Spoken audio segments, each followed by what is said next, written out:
2026 के US, Israel और Iran के वॉर में पूरी तरीके से ग्लोबल जियोपॉलिटिक्स बदल गया है। फ़र्क हम पे और आप पे भी आके पड़ चुकी है। इस कॉन्टेक्स्ट में हर एक कोई बुरी तरीके से अफेक्टेड है। हम लोग इसी चीज़ पे बात करेंगे कि सिर्फ ऐसे दो मेजर कंट्रीज़ थे, हिडन सुपर पावर्स, रसिया और चाइना। इन लोगों को बड़ा फ़ायदा हुआ है इस पूरे वॉर में। इस वीडियो में हम लोग इसी चीज़ को समझेंगे कि ये रसिया और चाइना, इन दोनों ने एक सिंगल सोल्जर भी नहीं भेजे और इस पूरे वॉर में अगर सबसे ज़्यादा फ़ायदा हुआ है तो इन्हीं दो कंट्रीज़ को हुआ है। वैसे हम लोग कहानी अपनी फरवरी 28, 2026 से ही शुरू करते हैं। इसी साल ईरानी प्रेसिडेंट अली खमेनी की जब डेथ हुई और कुछ फॉर्मल ऑफिशियल साथ में ही मारे गए इजराइल और यूएस के मिसाइल्स के कारण, उसके बाद बवाल मचा है जब गल्फ कंट्रीज़ ने ऑयल ट्रेड के ऊपर को पैरालाइज कर दिया। जो यूनाइटेड स्टेट के मिलिट्री डिप्लॉय करी गई थी यूक्रेन के डिफेंस के लिए, वो अभी हटा दी गई है, जिसके कारण रसिया को इनडायरेक्टली इसका बेनिफिट तो हो रहा है।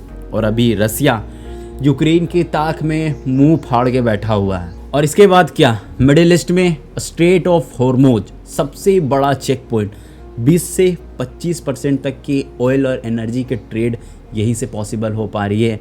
ये चीज़ें यूनाइटेड स्टेट्स में पूरी तरीके से कमर तोड़ दी है। इस तरीके से डिस्ट्रप्शंस होने के कारण गल्फ कंट्री ने डायरेक्टली फोर्स करा, जो एशियन कंट्री है, भारत, चाइना, इन सबको फोर्सफुल्ली रसिया से एनर्जी और ऑयल लेने पड़ रहे हैं। और वैसे जब मजबूरी की बात है ही कि ऑयल लेना है, तो ऑब्वियस सी बात है कि रसिया तो तेल महंगा करके ही बेचेगा। G7 के इम्पोज करने के बाद भी जो रसियन ऑयल थी उसमें अराउंड 40% का जंप देखने को मिला। एक बार स्क्रीन पे आप ये अगर चार्ट देखोगे तो प्री कॉन्फ्लिक्ट से पहले जनवरी 2026 और पोस्ट कॉन्फ्लिक्ट मार्च 2026 के बीच में जो चेंजेस आए हैं वो नियरली टू 80% से ऊपर था हमारे फर्स्ट टाइम क्रूड प्राइस को लेके।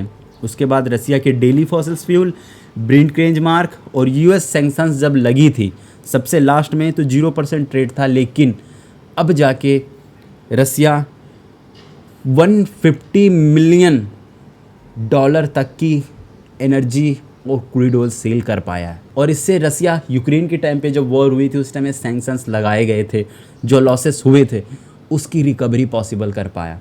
रसिया यहाँ तक भी नहीं रुका है, एक स्टेप और बढ़ के रसिया बात कर रहा है एंटी वेस्टर्न अलाइनमेंट। इसमें रशिया, चाइना, ईरान और नॉर्थ कोरिया शामिल है। हालांकि ये लोग चाहते हैं कि वेस्टर्न पावर जितनी भी हैं उस हटाना पॉसिबल हो, जिससे कि अभी के टाइम पे एंटी वेस्टर्न सिस्टम लगेगी। और ये चीज़ कहीं ना कहीं देखने को भी मिल रही है कि ऑब्वियस सी बात है वेस्टर्न कंट्रीज़ और यूएस, इन सब का जो छत्र छाया है सिक्योरिटी का, हम सुपर पावर हैं, वो कम होते हुए दिख रही है। मिडिल ईस्ट ने कमर तोड़ दिया है। और चाइना की बात अभी हम करते हैं, फिलहाल रसिया पे रुको। रसिया के इंटेलिजेंट सिस्टम, आपको याद होगा यूक्रेन के वॉर में बहुत सारे ड्रोन्स भी चलाए गए थे और रसिया के पास इस ड्रोन को मेंटेन करने के लिए रसियन कंपनीज मेंटेन करती है एलुबिगा फैक्ट्रीज, जो बेसिकली रिस्पॉन्सिबल है ड्रोन्स बनाने के लिए, हाई एडवांस ड्रोन्स। और जैसे जैसे ये वॉर खींच रहा है मिडिल ईस्ट में, रसिया ज़्यादा से ज़्यादा ड्रोन बना के सप्लाई कर रही है। इवन यूक्रेन की तरफ से तो बात ये भी बताया गया है कि जो डेटा मिल रहा है उसके हिसाब से रसिया ईरान को अपने इंटेलिजेंस सिस्टम्स के थ्रू जो मिडिल ईस्ट में और भी कंट्रीज़ है, यूएस के एयर बेसेस, मिलिट्री डिप्लॉय करने वाले सारे जगह थे जिसमें बॉम्बार्डमेंट हुई थी, रसिया इस टाइम पे अपनी बनी बनाए पहले के ड्रोन्स भी शेयर कर रहा है। ऐसा देखने को लगता है कि ईरान जैसे छोटी कंट्री भाई यूनाइटेड स्टेट के सामने इतने लंबे समय तक आखिर टिक कैसे रही थी। और सैटेलाइटरी इंटेलिजेंस सिस्टम के थ्रू जो रियल टाइम मॉनिटरिंग्स थी उसमें भी रसिया इवॉल्व था। रसिया ईरान और सऊदी अरबिया के साथ पार्टनरशिप करने की कोशिश में है सिक्योरिटी अल्टरनेटिव को लेके। एंड ऑब्वियस सी बात है कि यूनाइटेड स्टेट और वेस्टर्न कंट्रीज़ की सिक्योरिटी अगर हटेगी मिडिल ईस्ट से इस वॉर के बाद तो किसी की तो ज़रूरत पड़ेगी। रसिया कहता मेरी ले लो। इसके कारण रसिया रीजनल सिक्योरिटी को लेके भी कोऑपरेशन करने की कोशिश कर रहा है। एक बात यहाँ पे अभी भी याद रखना कि दूसरी तरफ से ईरान और यूक्रेन के बीच में एक अच्छा रिलेशन है, जो रसिया को कहीं ना कहीं ये बात पसंद नहीं आ रही है। इस बात से रसिया को दिक्कत हो सकती है।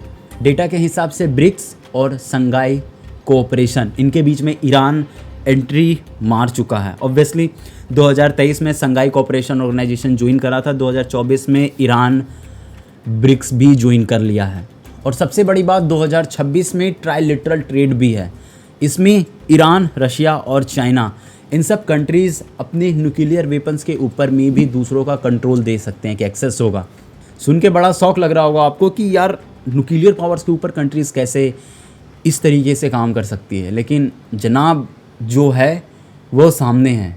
हम अपने पॉइंट पे वापस आते हैं। One of the biggest player in the market China, और इसे पीछे छोड़ना मतलब पागलपन की बात है। इस पूरे वॉर में चाइना ने अगर सबसे बड़ा हाथ मारा है तो इंटेलिजेंस सिस्टम्स को लेके। जितने भी अमेरिकन जीपीएस थे और मिसाइल्स के डिटेक्शंस के लिए यूज करे जा रहे थे इक्विपमेंट्स वॉर में, वो रिप्लेस करी गई है चाइनीज़ से। यहाँ पे जो चाइनीज़ की बेडूंग 3 सैटेलाइट नेटवर्क से अब वो यूज होगी अमेरिकन मिसाइल्स को डिटेक्ट करने के लिए। ईरानियन मिलिट्री को चाइना के सिस्टम गाइड करेगी आगे चल के, जो भी वॉर्स और जो भी प्लान करे जाएंगे फ्यूचर में। बात यहाँ तक है कि इस 12 से 15 दिन के पूरे वॉर में अमेरिका ने जितना भी इंटरसेप्टर मिसाइल्स दागा है गल्फ में, इसमें चाइना ने अपना एक सिंगल सोल्डर भी नहीं खोया है। लेकिन इंटेलिजेंस सिस्टम से लेके मिलिट्री को गाइड करने तक का काम चाइना अपने हैंडओवर में ले चुका है, क्योंकि चाइना ताइवान की ताक पे भी बैठा है, जहां वहां से डिफेंस हटाई जाएगी और स्ट्रेंथ के बारे में पता चलेगा कि आखिर में मसाले में कितना दम है। उसके बाद चाइना आगे हाथ बढ़ाएगा ताइवान पे। मैंने अपने लास्ट वीडियो में आपको बताया था कि गैलियम से कैसे, जो एक मिनरल रिसोर्सेस है, चाइना पूरी तरीके से वॉर में अपने आप को कंट्रोल करके रखा था। यूनाइटेड स्टेट्स के एक एक मिसाइल्स के ऊपर में समझो तो चाइना का ही कंट्रोल था। एक जो इंटरसेप्टर मिसाइल्स रेडार से डिफेक्ट हुए थे, इसको बनाने में गैलियम की यूज़ थी, और चाइना अपनी पॉलिसी चेंज करने के कारण 2025 में ही गैलियम के ट्रेड को बंद कर दिया था, और चाइना अभी ये ट्रेड ओपन भी नहीं किया है। तो इनडायरेक्टली एक तरफ टेक्नोलॉजी और एक तरफ मिनरल रिसोर्सेज, दोनों के ऊपर में चाइना का पूरा कंट्रोल है, और सिंगल सोल्डर्स भी चाइना ने अपने इस पूरे 12 से 15 दिन के वॉर में नहीं खोए हैं। इस पॉइंट पे तो बस कंक्लूजन यही आता है दोस्तों कि वॉर ख़त्म होगी नहीं।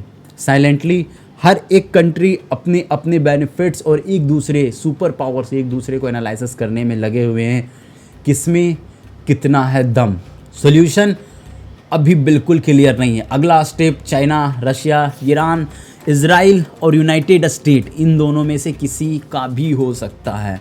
कौन कितनी ताकत लेकर खड़ा है वो आने वाला समय बताएगा। बस एक झलक मिल रही है, अभी बहुत कुछ समझना बाकी है।